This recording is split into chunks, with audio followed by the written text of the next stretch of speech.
सोचिए, अगर अंतर्राष्ट्रीय संबंधों का पूरा इतिहास एक बहुत बड़े पेंडुलम की तरह हो जो लगातार दो ताकतवर विचारों के बीच झूलता रहता है।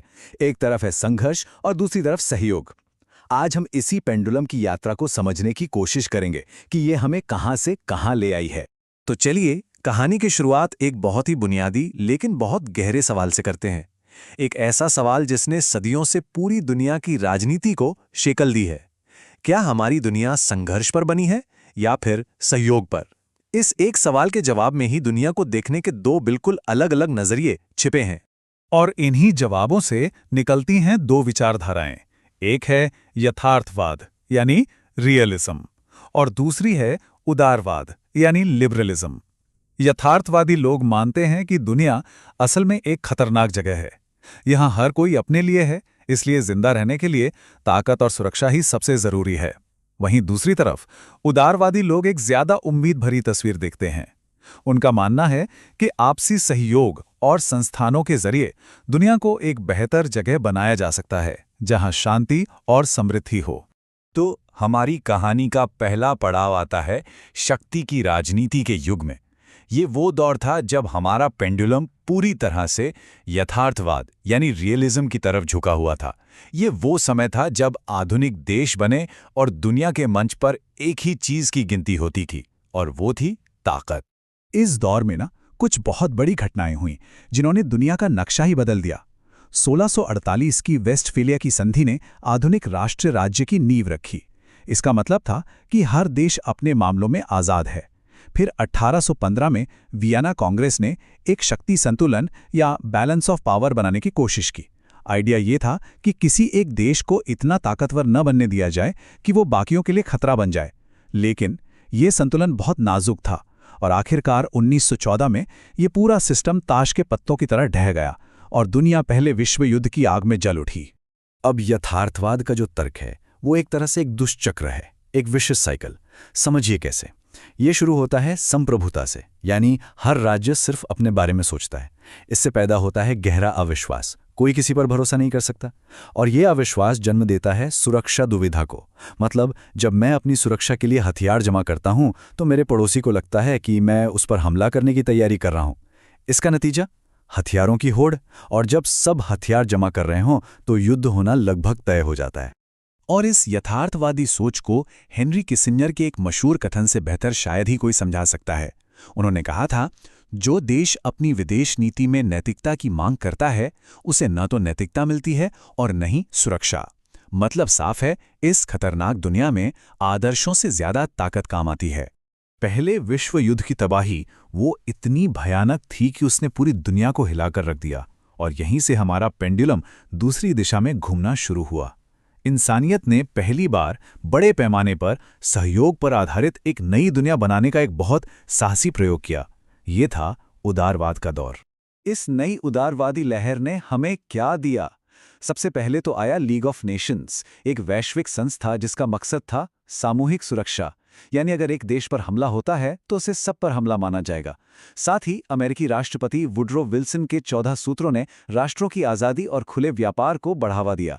उम्मीद ये थी कि जब देश एक दूसरे के साथ व्यापार करेंगे तो वो लड़ेंगे नहीं। लेकिन अफसोस, ये जो खूबसूरत सपना था ये ज्यादा दिन नहीं चला। 1929 की महामंदी ने सब कुछ तबाह कर दिया। देशों ने अपने दरवाजे बंद कर लिए, राष्ट्रवाद की भावना भड़क उठी और दुनिया एक बार फिर पहले से भी कहीं ज्यादा भयानक युद्ध यानी द्वितीय विश्व युद्ध की आग में झुलस गई। दूसरे विश्व युद्ध के बाद दुनिया एक बहुत ही अजीब विरोधाभासों से भरे दौर में दाखिल हुई, जिसे हम शीत युद्ध कहते हैं। एक तरफ देखिए तो संयुक्त राष्ट्र, वर्ल्ड बैंक और यूरोपीय एकीकरण जैसी संस्थाएं बन रही थीं जो सहयोग की उम्मीद जगा रही थीं। लेकिन पर्दे के पीछे एक गहरी यथार्थवादी दुश्मनी चल रही थी अमेरिका और सोवियत संघ के बीच। प्रॉक्सी युद्ध हो रहे थे, हथियारों की होड़ मची थी और दुनिया पर परमाणु विनाश का खतरा मंडरा रहा था। और फिर आया 1991। सोवियत संघ ताश के पत्तों की तरफ बिखर गया। एक पल के लिए ऐसा लगा जैसे इतिहास की ये सदियों पुरानी बहस हमेशा के लिए खत्म हो गई है। ऐसा लगा कि पेंडुलम अब उदारवाद पर आकर रुक गया है। दुनिया ने एक ध्रुवीय यानी यूनिपोलर दौर में कदम रखा, जहां सिर्फ एक ही महाशक्ति थी, अमेरिका। मगर जैसा कि भारत के विदेश मंत्री एस जयशंकर ने बड़ी सटीकता से कहा है, एक ध्रुवीय क्षण ने एक निर्विवाद बादशाहत की कमजोरियों को भी उजागर कर दिया। यानी कि उदारवाद की ये शानदार जीत अपने अंदर ही आने वाले संकट के बीज लेकर आई थी। वैसे ये दौर वैश्वीकरण का, ग्लोबलाइजेशन का हाई टाइड था। रूस ने बाजार अर्थव्यवस्था को अपना लिया, वर्ल्ड ट्रेड ऑर्गेनाइजेशन यानी WTO बना, और 2001 में जब चीन इसमें शामिल हुआ तो वैश्विक व्यापार में मानो क्रांति आ गई।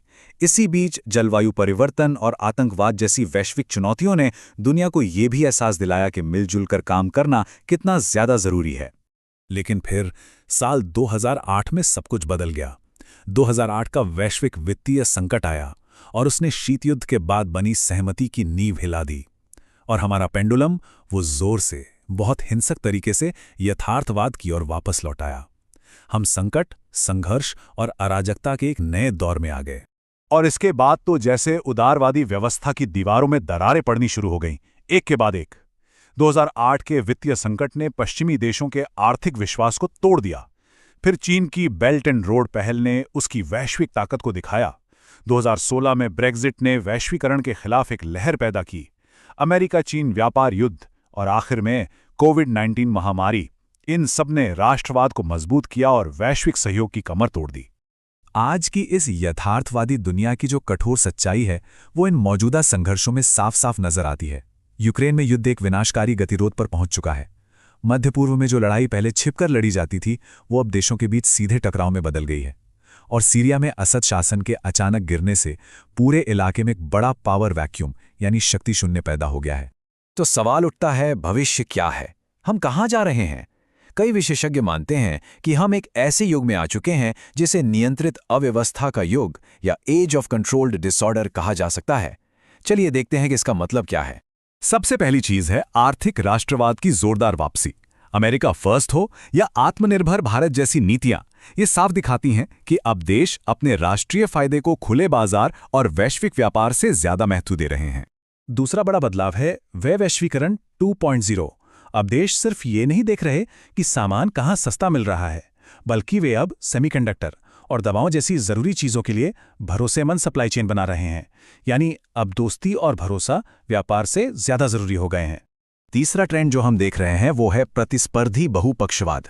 इसका मतलब है कि अब दुनिया संयुक्त राष्ट्र जैसी किसी एक बड़ी संस्था से नहीं, बल्कि क्वाड और ब्रिक्स प्लस जैसे छोटे मतलब के गठबंधनों से चल रही है, जहां देश अपने अपने हितों के लिए एक दूसरे से मुकाबला भी कर रहे हैं और सहयोग भी।